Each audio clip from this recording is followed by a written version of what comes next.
আজকে আমি তোমাদের সাথে খুবই মজাদার একটা বিস্কিটের রেসিপি শেয়ার করব, যেটা কিনা তোমরা ঘরোয়া উপকরণ দিয়ে খুব সহজে গ্যাসের চুলায় বানিয়ে নিতে পারবে খুবই অল্প সময়ে। আর এটা বানানোর পদ্ধতি কিন্তু খুবই সহজ, আর এটা খেতেও ভীষণ মজার, আর দেখতেও কিন্তু বিস্কুটগুলো দারুণ। তো প্রথমেই বিস্কুটগুলো বানানোর জন্য বোলের মধ্যে আমি নিয়ে নিচ্ছি একটা ডিমটাকে ভেঙে একটু ফেটিয়ে নিয়েছি। তারপর এখানে আমি দিয়ে দিচ্ছি আইসিং সুগার, মানে চিনিটাকে এখানে আমি গুঁড়ো করে নিয়েছি। এখানে আমি প্রায় হাফ কাপের মতো চিনি গুঁড়া করে এখানে দিয়ে দিয়েছি। খুব ভালোভাবে ডিমের সঙ্গে মিশিয়ে নিতে হবে। আর তারপর এখানে আমি দিয়ে দিব লেবুর রস। লেবুর রসটা দিলে কিন্তু ডিমের যে বাজে স্মেল সেটা কিন্তু থাকবে না। খুব ভালোভাবে আরও একটু সময় আমি একটু ফেটিয়ে নিয়েছি। তারপর এখানে দিয়ে দিচ্ছি আমি ময়দা। 1 কাপ পরিমাণে ময়দা দিয়েছি, আর 1/3 কাপ পরিমাণে দিয়েছি আমি এখানে কাস্টার্ড পাউডার। 1 চা চামচ দিয়েছি বেকিং পাউডার, আর 1/3 কাপ পরিমাণে তেল দিয়েছি, আর 1 চা চামচের মতো দিয়েছি ভ্যানিলা এসেন্স। ভ্যানিলা এসেন্সটা দেওয়ার কারণে কিন্তু খুবই সুন্দর একটা স্মেল আসবে, তবে তোমাদের হাতে কাছে যদি না থাকে সেক্ষেত্রে স্কিপ করতে পারো। সব কিছুকে একসঙ্গে খুব ভালোভাবে মিশিয়ে নিতে হবে। আর তোমরা চাইলে কিন্তু এখানে গুঁড়া দুধ অবশ্যই অ্যাড করতে পারো। গুঁড়া দুধটা দিলে কিন্তু বিস্কুটের টেস্টটা দ্বিগুণ পরিমাণে বেড়ে যাবে। আমি সব শেষে আমি এখানে দিয়ে দিচ্ছি গুঁড়া দুধ। এখানে আমি 10 টাকা প্যাকেটে 1 প্যাকেট গুঁড়া দুধ দিয়ে দিলাম, আর খুব ভালোভাবে মিশিয়ে নিচ্ছি। ব্যাটারটা আমার কাছে অনেক বেশি ঘন মনে হয়েছে, যার কারণে আমি এখানে প্রায় 3 টেবিল চামচের মতো দুধ দিয়ে দিলাম, লিকুইড দুধ। আর তারপর খুব ভালোভাবে মিশিয়ে নিচ্ছি। এখন কিন্তু ব্যাটারটা বেশ অনেকটা পরিমাণে পাতলা হয়ে যাবে।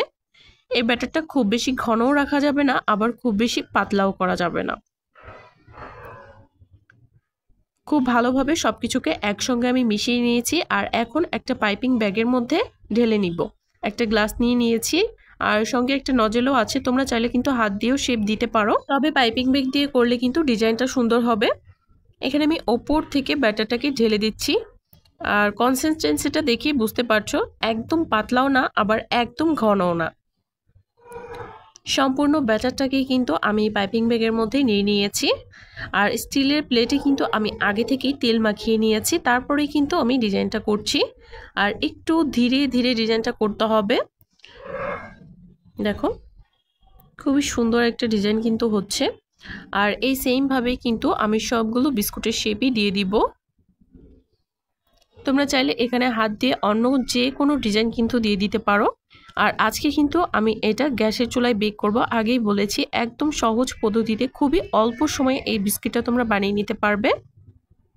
শুধু ডিজাইনটা তোমাদের পছন্দ মতো যে কোনো শেপে কিন্তু করে দিবে। আর এখানে আমি এই নজলটা দিয়ে বানাচ্ছি, দেখতেই পাচ্ছ বেশ অনেকটা পরিমাণে কিন্তু আঠালো এই ব্যাটারটা।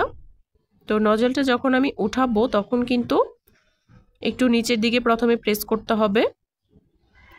এই যে একটু খুব ভালোভাবে সেট করে দিতে হবে। সবগুলো বিস্কুটের শেপে কিন্তু আমি দিয়ে দিয়েছি। আর একটা প্লেটই হয়েছে আমার এখানে 1 কাপ ময়দা থেকে। আমি এখানে গ্যাসের চুলায় প্রথমে একটা বেলি প্যান আমি একটু প্রিহিট করে নিয়েছি। নিচে কিন্তু একটা স্ট্যান্ড বসানো আছে, কোনো রকম লবণ ছাড়া, শুধুমাত্র একটা স্ট্যান্ড বসিয়ে দিয়েছি। আর ঢাকনা দিয়ে ঢেকে এটাকে বেক করে নিয়েছি 1 ঘন্টা। আর 1 ঘন্টা পরেই কিন্তু বিস্কুটগুলো একদম রেডি। আর চুলার আঁচটা কিন্তু ছিল একদম লো হিটে।